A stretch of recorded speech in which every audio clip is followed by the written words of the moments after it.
We have come to the last topic of the day, and I promise you that I won't take more than at the most 10 minutes. And I thought this will be buzzing with people, and for my surprise, I am seeing empty chairs. So let's start. So, what's the best investment that you could make? Obviously, all our speakers have told it's onto yourself, onto your practice, improving your practice, and all these things. And after that, after you have got money, and once you want to invest in equities. This talk is about that. So, what is the relevance of this talk? I am a pessimist by nature, but people may not agree with me. But the thing is, India now has the highest number of medical colleges in the whole world. United States of America has got 198 medical colleges. India has got 710 medical colleges as of now, and counting, mind you. And even the MBBS seats and the postgraduate seats have increased more than 140% in the last 7 years. So definitely practices are going to be challenging. So, and this is the most important point I want to say. Don't club your investment and insurance. Why? Because for Indians, most of the Indians, the investment is into an LIC endowment policy, which gives you a 40 paisa return after 25 years. So don't club investment and insurance. And investment, anything should be goal-based. For example, if you are investing 5 lakhs rupees, are you investing for your child's marriage or for your son's education? Everything after 5 years, after 10 years, everything should be goal-based. So the talk is about investing into equities. Equity means putting your investment into a company. Of course, what your investment becomes is you should subtract the liabilities, then the remaining will be your equity in that company.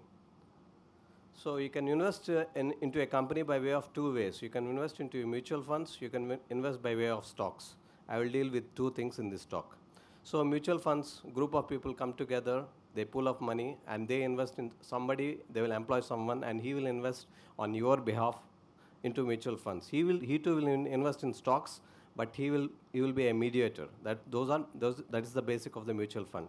They could be classified based on the size of the company they are investing in, as large caps, mid caps, small caps, or where they are investing in. For example, if they are investing into debt funds, sector funds, gold-based funds, and so on. So I want to understand this point pretty clearly. Based on the presence of the middleman, you can classify them into two types: the regular fund and a direct fund. In a regular fund, there will be a middleman between the company and you. So he takes up a percentage from your investment. And direct fund, there won't be any middleman. And based on the role of the fund manager, you can classify them as active funds and passive funds. Active funds, research is done by the fund manager and he will invest in according to his research. And passive funds, his role is limited. And the most important of these passive funds are the index funds. Index funds, the manager does nothing. The fund is tagged to an index, for example, BSE 30 index or Nifty 50 index. And as per the weightage of each stock, for example, if you have invested 100 rupees with him and Reliance is weighted at 3%, he will invest 3 rupees into Reliance. That's it. He doesn't use any of his brains and just he will follow the relative weightage, that's it. And based on the payback, you can, the investments, the mutual funds could be growth funds and dividend funds. Dividend funds pay you a dividend, but those are not preferred. Growth fund is preferred much.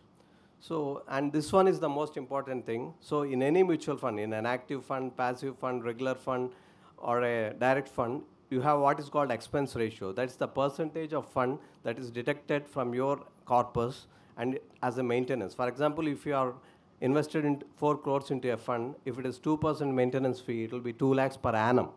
So that expense ratio is very critical. So to keep that minimum is also important. Active funds charge about 1% or more as expense, but passive funds, it will be 0.2 to 0.5%, and this is a very important point to note. So what is the worldwide view? So worldwide view, in the mature markets, they are all shifting towards passive index funds.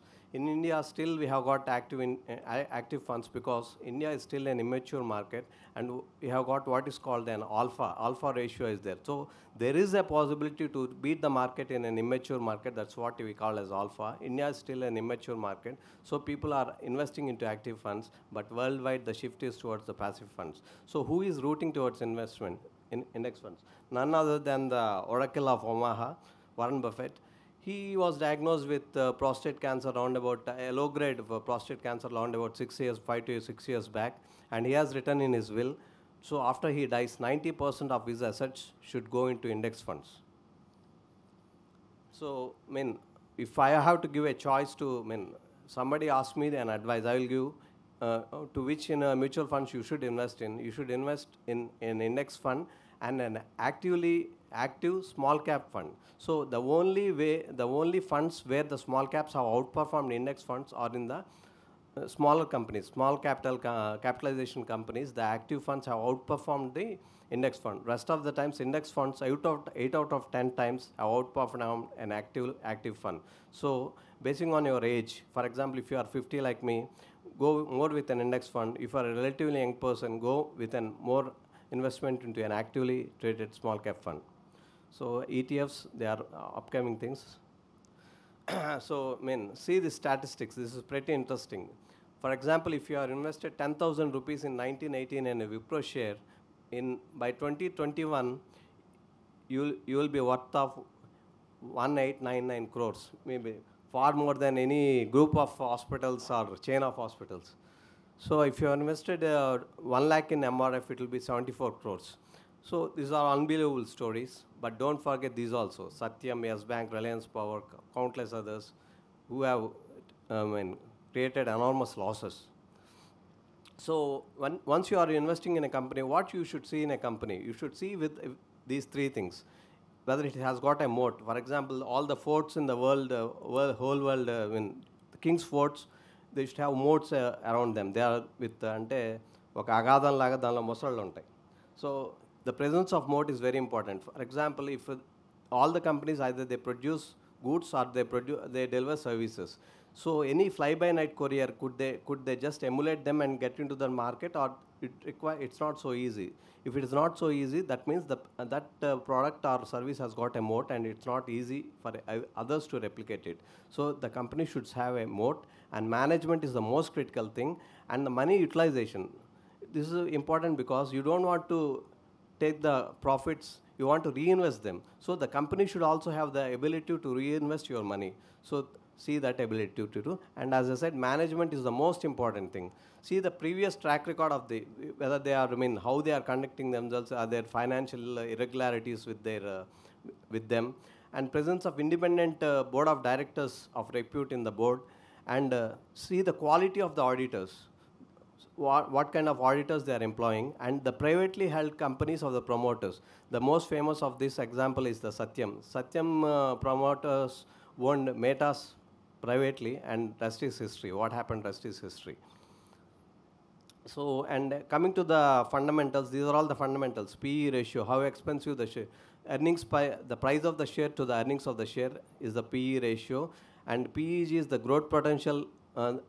Normally 14 to 20 is considered a good PE ratio. PEG ratio less than 1 is considered good. P by B ratio is the actual price of the price that at which you are buying to the book value of the company, and the debt to equity of the company. If the company has got more debt, definitely avoid those shares. And return on the capital employed, this also should be seen. So, and you see what the promoters are saying. You don't know what is happening into the company. See, when every quarter they will holdings, they will see if the promoter has sold any of his holdings. Keep an eye on that, because he knows it before than you. See if any foreign institutional investors, domestic institutional investors, or anyone are buying or selling into a share. See the presence of retail investors. See, too much of retail shares into retail investment will hamper the growth of the share, or too little into retail investors. That has happened with Adani shares. The free float of the share being small will artificially increase the share. So see, the relative holdings of all these persons. So it's not the timing of the investment, but the time to you give to the investment that matters. Don't churn too much. Don't keep on removing from here, placing it there, from removing it there and placing it here. Just allow some time, but keep an eye. And if the company is going down the hill, quarter after quarter, you get out of that company. So again, so when should you take out your money? As I said, the investment should be goal based. So you have got invested this for your daughter's marriage. Just remove and you are sitting pretty good on your returns, but remove them just 2 years before the goal, because you never know the markets. Markets are subject to market risks. So take out that money and keep it in an FD so that you won't have any heart attack later. Thank you.